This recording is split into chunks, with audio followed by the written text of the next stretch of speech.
انا مثلا لو عايش بمرتبي بس كنت طلقت من زمان، لكن الفهلوه والتهليب هم اللي معيشين لحد دلوقتي انا واولادي.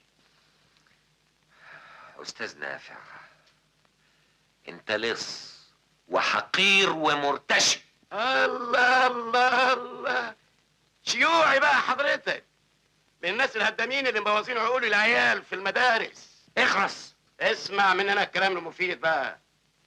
انت متجوزها من امتى؟ لو حسبنا اكلها ولبسها وشربها طول مده جوازكم هيطلع قد ايه؟ 1000 2000 10000. طلقها يا سيدي وانا جيبي سداد. مش اطلع بره. الله الله الله الله الله الله الله الله الله، انت بتطردني يا سحتوت؟ واطرد اللي خلفوك كمان. كمان اطلع بره قبل ما انجس ايدي واضربك. تضربني؟ تظهر عليك ما تعرفش مين نافع المهلب. اطلع بره. إذا أعجبك ما نقدم رجاء اشتراك.